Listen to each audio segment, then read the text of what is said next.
IRS audit risks and your self-directed IRA. Hey everyone, Adam Bergman here, tax attorney and founder of IRA Financial. And on today's AdBits podcast, going to describe and discuss and explore potential IRS audit risks and your self-directed IRA. What are those risks? What are the numbers? What's the frequency of audits?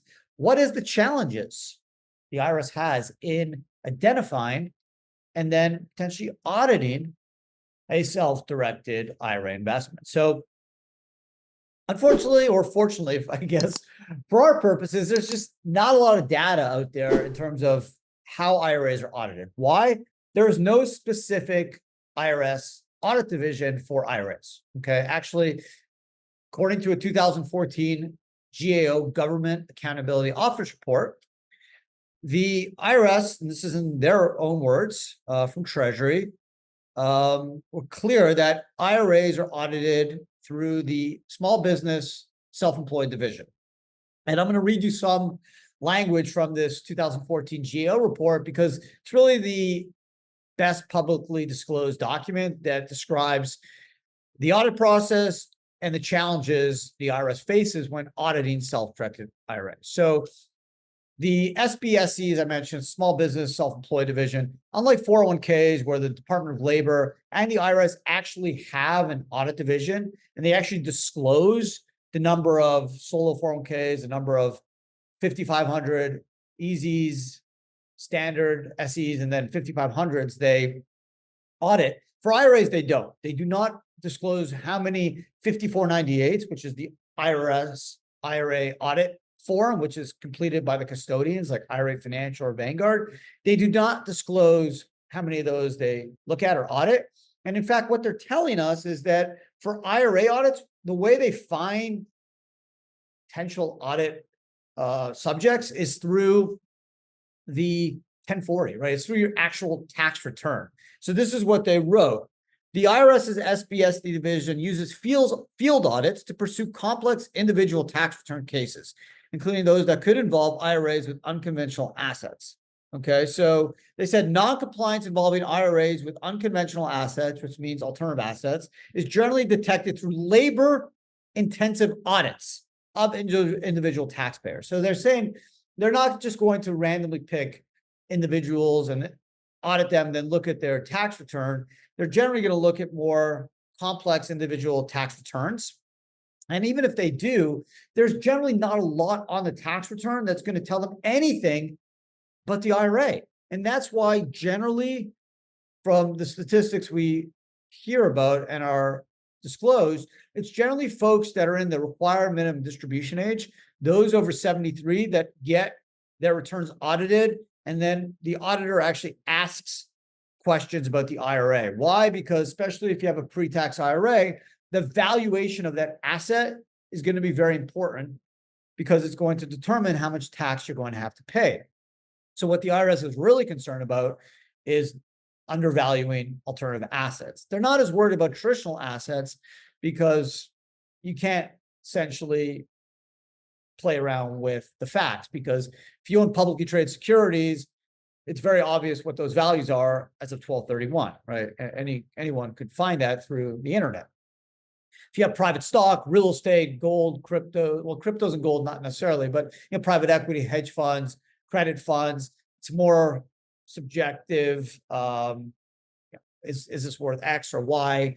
It's a little bit more difficult to determine, which sometimes is worrisome to the IRS because they want to make sure that people are fairly valuing their assets. So that's really what they're looking at. They're not looking to see if anyone, is keeping investing 42% of a business in their IRA. And the prohibited transaction rules are there. It's their sword that they can use to invalidate transactions. But in fact, they're really more focused on value.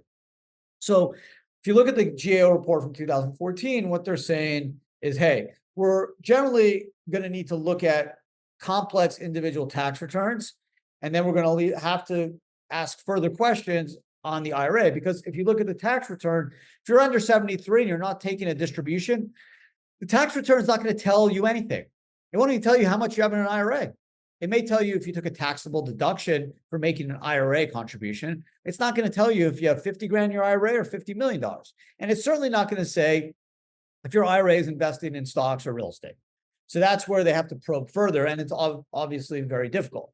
So what they're saying is if you have an average return where you make 200 grand, 300 grand, 400 grand, and it doesn't seem to be too complex, they're probably not going to even ask that question involving IRAs, even if they audit your return. But if it seems like it's a complex return, you have a lot of partnerships and a lot of income from different sources, they may.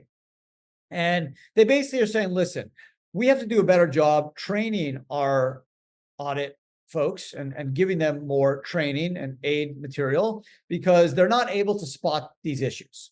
Okay. And they talked about certain things like prohibited transactions, right? They have to even understand what they are. Talking about collectibles, fair market value issues, which I just mentioned. And they said that that's the biggest issue is that auditors don't even know to ask the right question because they're not trained in the IRA world because they're auditors and they generally audit individual or business tax matters. They don't generally look at IRA matters because there's not really a specific IRA division. There isn't. So they've said, and this is back in 2014, they've given some figures because this document has been updated. They said one of the big issues they have is the statute of limitation. There's a 3-year statute of limitation, which begins when the IRA makes the investment, right? And they said the problem with that is in a lot of these private investments, like private stock, private equity, hedge funds, venture capital, it takes a lot more than 3 years for the value of those assets to increase, right? So a lot of these funds have at least a 5 or 7 year lockup period. So you're not going to, more likely than not, will not have a capital event for at least 5 or 7 years. But the IRS only has 3 years to find out if you've done anything wrong. And in that case, the value of those investments are still relatively low, generally haven't moved much. So that's an extra layer of complexity that they deal with because even if they think they found something, the valuations is going to be very difficult for them to argue anything materially has changed because there hasn't been any type of material event. Okay, so that's another issue. They go through some details here, they talk about some numbers in terms of returns, which I thought was interesting. Just going to find it. Where they talked about here. In February 2018, an IRS cross-divisional team that studied the risk of IRA non-compliance, reported that from the fiscal year 2012 to 2016, so 2012, 13, 14, 15, 16, 5 years, they only audited 26,000 returns over 5 years. So that's like 5,000 returns a year. And obviously there's like 100 million returns filed. So it's a super, super, super small percentage. And the reason it's so small is because they're probably not finding anything. I can promise you, if they found a lot of non-compliance and a lot of abuse, that number would go up significantly. Because why? Because they'd want to capture more potential abuse and more income. So if you look at some further information, in February 2018, using the newly available data, the IRS cross-divisional team identified about 2 million IRAs included one or more types of hard-to-value assets for 2016, okay? And custodians reported a fair market value dollar amount of around 1.6 million of those IRAs. So, and the combined fair market value was approximately 137 billion. So out of the 1.6 million IRAs, the value was about 137 billion. That was back in 2016. Let's assume that that number doubled, right? Let's assume that's 250 billion on 2 million IRAs. You know, there's $13 trillion in IRA money. So it's a relatively small number. And even if you assume few percentage of those of 2 million IRAs, let's say 5% did something wrong, 5% of a few hundred billion, it just doesn't move the needle in terms of tax compliance and tax controversy to merit more IRS attention. So that's pretty much their issue is there's just not enough IRAs out there doing alternative assets that they're able to uncover.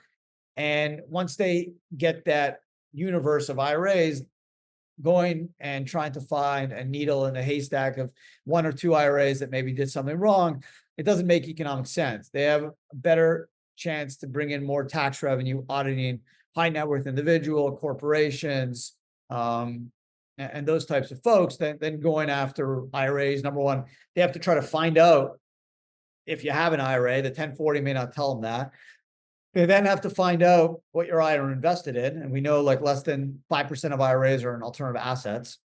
And then once they find that group, then they have to uncover what you've done.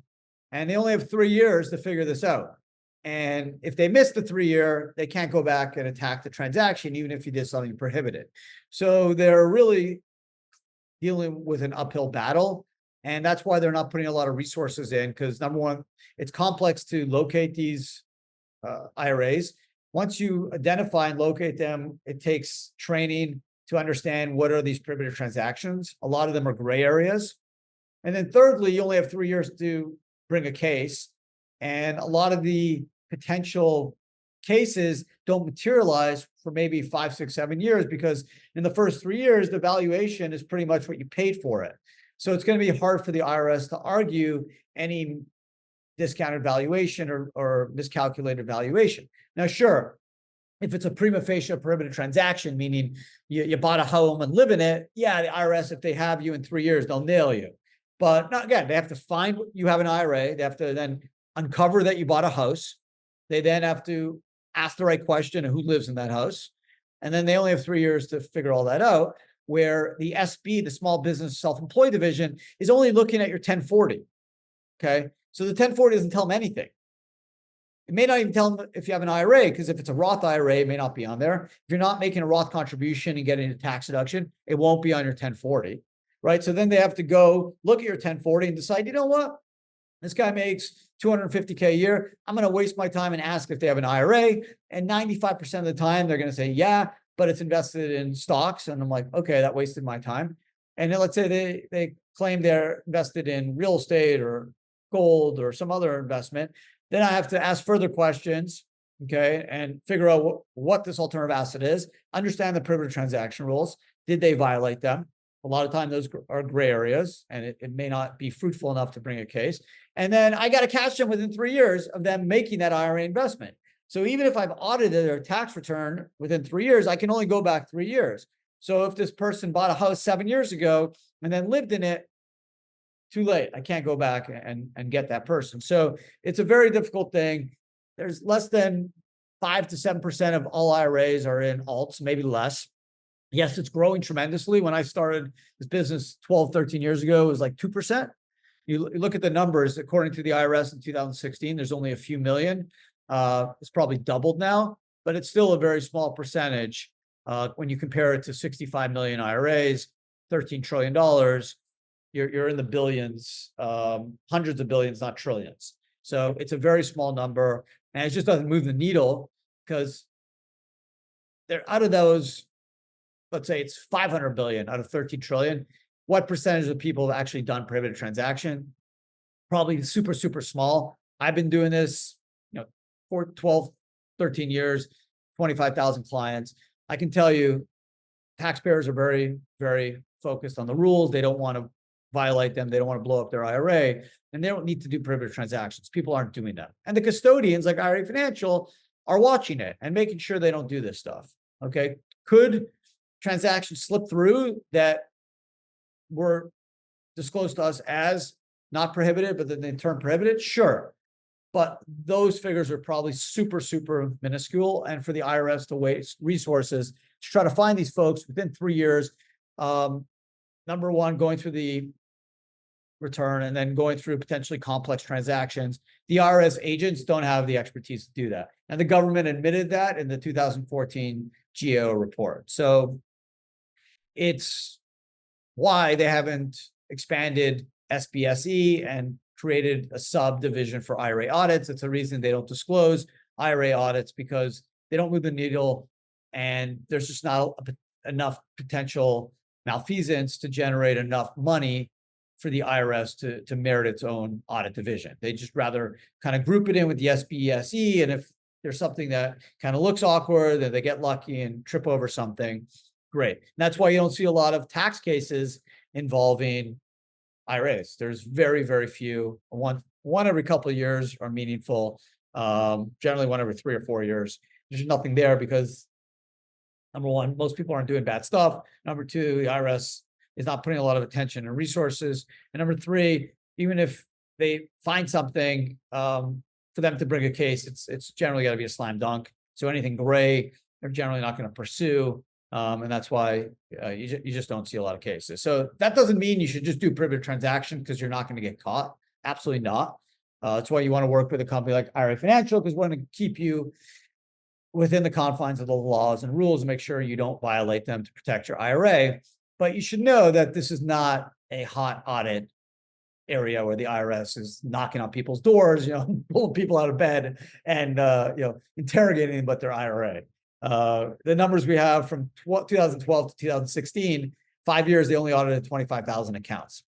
If you assume 100 million accounts a year, 5 years, that's 500 million accounts. They audited 25,000.